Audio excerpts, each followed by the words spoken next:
We're here to talk about me today.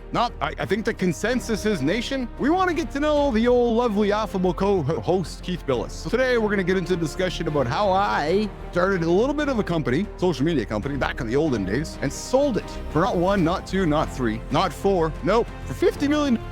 Something about that morning, you got to get a jump start of the day. You get up and you get cracking and you handle what you need to do before the rest of the world needs you. I feel like the more time you spend away from your normal routine, it's hard to get back into the routine. That's why I said we got to really be careful with the idea that we have these 2 days that we run to escape. That means that you're looking to escape your life. I made a decision way back when. I'm not going to do stuff I don't enjoy for money anymore. And that might have been one of the biggest changes in the quality of my life. 1/7 of your week, John and Marty, every single month, you're sitting back and you're stressed out with anxiety because you're scared about the week ahead. If you can commit literally 1 lesson per day towards, call it a side hustle, but it's an activity, something you have a passion about, you will get better so much faster at that thing, whatever it is, that you enjoy, that you look forward to doing. Friday was the first day I felt like myself since I got back from Canada. As an entrepreneur, Saturday, Sunday, Friday, it's all the same. You need to find a way to make the days the same, get up at the same time. If you start changing your needs with wants, life gets to be a much better place quick. Our purpose is to help you guys get going. Today, we're going to jump into the conversation about my story, what got me here. I do not identify, I do not absorb. I wanted to acknowledge negativity. When people, unfortunately, in the world today, they accept so much, whether it be somebody, they're just absorbing so much negative stuff. Negativity gets 10 times the attention. Men over 50 should try this exercise to improve their sex life. If you're looking for something that is easy to do but not too difficult, riding a bike will be a great way to improve your sex life as you age. Why do you need some reason to go do it, for God's sake? You're not enjoying it, doing it wrong. That's it. We are off the rails here this morning, getting into conversations about what men need to do to help themselves have a healthier sex life. Almost 40% said that we all like to have our greens. My goal is out there and it's sitting out there, and I'm going to have tons of failures trying to get there. But my failure tells me, okay, you need to go take a slight step to the left and try again. So, N talks about the Canadians cheating in the Olympics. Do we want to talk about this? So, John, Marty, have you heard about the guys flying a drone over the soccer team at the Olympics? Yeah, I heard about that. We're being told where we can put one of those things in flight. And when it comes down to it, I guess it comes down to the helping people make the proper decision when it comes to using that method. Hey, sorry to all my friends in Venezuela. I know y'all woke up this morning hoping for democracy, but y'all woke up going, oh yeah, we're under an autocratic dictator again. They just need the residents get out of there so they can be first in line to spend some money because our mini economy needs this. What's the biggest challenge to staying fit and motivated while working from home? If you can literally lay your butt down on the ground, on your stomach, you can do push-ups. All you need is that you can stand and do body weight squats. And there's so many ways. If you want to break sweat, you can break sweat. In 3 minutes after starting, I'm going to feel great. Look at the paycheck. It's 3 minutes away. Choosing to be uncomfortable might be one of the biggest tools a person. Own. In other words, not especially on a Monday. Robert, get going, get the day started, and own what you have in front of you. And it's the best thing to do to get your week started. Nothing but tips this morning here in the lab. This is why I sit back as the young guy and I just listen to the older guys teach me. You do not want to grow up to be like Keith and John. You want to grow up to be better. It's not about what more or less activity. It's about what you need to eat. Once you get the eating figured out, to be specific with the eating, I look at protein specifically and complex carbs. Yeah, that's going to be your bread and butter right there. Grandpa can still steal all the text. Wipe should out of your dictionary and recognize that you could, you can, and you will. I can, I will, I do. And you'll find some success. To build anything, you're going to have to fail a lot, and you got to understand that you fail a lot. When Netflix started, Netflix wasn't what it was today, right? A lot of companies, what they start with don't end up being what they are. The internet was a relatively new thing at the time, and recognized that because I was in the mobile phone industry, recognized that people were using the mobile phones to communicate and interact and engage and so forth. And we put screens in nightclubs and we enabled people to text screens and create these chat room text environments. We're talking pre-Facebook, we're talking pre-YouTube, pre-Twitter. Yeah, I'm dating myself, guys. So we were giving humans the ability to use their phones to text significant others or people in the clubs. If you solve a problem, you solve it repeatedly, you have a great business. Entrepreneurs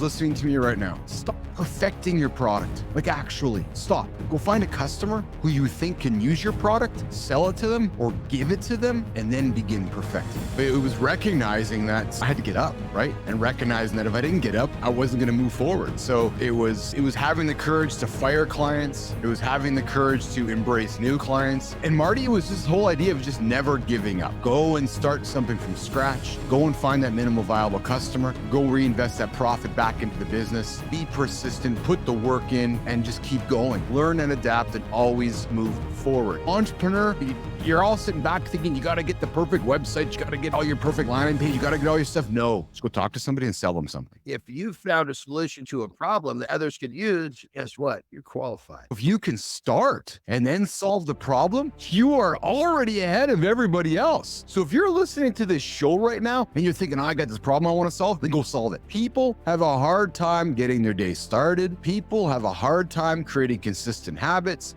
People have a hard time being held accountable. The key really is finding a problem to solve and then continuing on with it. If you're running a business right now and your books are looking great and the future looks great, that's the time you might want to consider seeing if somebody might want to buy your business. All you need is 2 people to say, I want to buy your business, and you're off the races. So now the lights go on that, wow, we got something quite substantial here that somebody wants. And we said no. There was a pivotal moment during the journey of trying to sell our business where we both, and again, nation, if you're tuning in as an entrepreneur and you have a business partner, and John and Marty, hear me clearly. We both were trying to do the same thing. You keep driving revenue in, you keep profit in so that we have something healthy to sell. You need one of them that has skills here, the other one has skills here so that they can cover a lot more. You don't want a partner that wears the same hat that you do because you need him to wear a hat that you can't fit on your head, so to speak.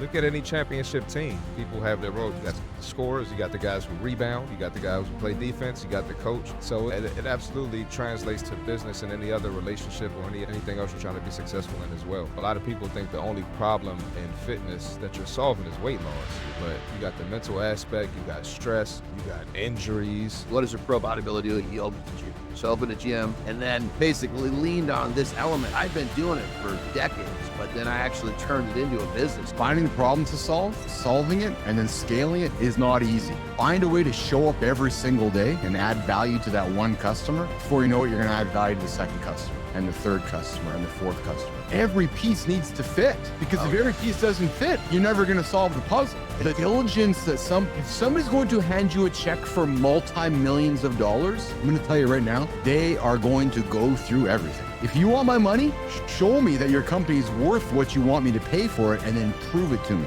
Yeah, I said to you, hey, I was going to give you a check for $25,000 for your bonus this year, but instead, you're not going to get that. I'm going to give you a check for $250,000 instead. If we can line up our goal with their goal and their goal with our goal, we're all going to hit the goal. For sure. We took less money up front and we gambled on ourselves. We gambled on our team. We gambled on knowing that we could do it, and we went. You have to be selfish. You have to take care of number one, because if you don't, nation, nobody else is going to. It's true. So you walk into the bank and you're all confident and proud and you put the check on stage and they look at you, they're like, you just wrote yourself a check for $1 million.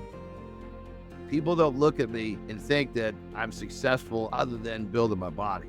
There's a lot of people that they trade their lives to get a good physique. Unfortunately, they never learned that taking that, what built their body, can go to their business and everything else. Money does change you. Or what you already are. Anybody who tells you differently is lying to you. It was nice to be able to go to the stores and buy a bunch of great stuff, but that's what all it became, Marty, was stuff, right? And then you quickly get into, at least what I felt was the prison of having to buy the next year's version of the stuff. Anybody who says money doesn't change you, it does. I will say that if you can find the awareness in your journey, though, to put a stop to it or find strength within it, you can use that money to enable experiences instead of buying things. Money's going to magnify who you are, but what part of you are you allowing it to magnify? When you get money, what part of you are you going to allow it to magnify?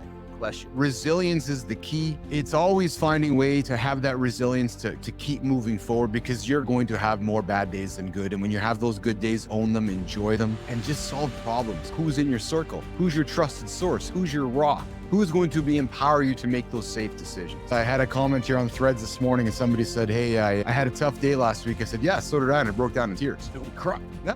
I'm going to share, man. I had it because I needed to get the emotion out. Last week, I just needed to let the emotion out. I sat in my summer sunroom there, my summer office, Marty, and I just let it out. I just cried. And I felt so good when I was done because I needed to find somewhere to put the emotion. Sometimes when people see that you shed emotion, it'll help them realize it's not such a bad thing. But you start off with a happy cry, it's like you're breaking the steel in a way that, oh, are you okay? I feel great, man. This song's giving me goose pimples. I'm getting goose pimples right now just talking about having a happy cry. Great emotion. Don't let these little zigzags in life take you off your deal. Would it have been a little easier if I didn't squat? Yes.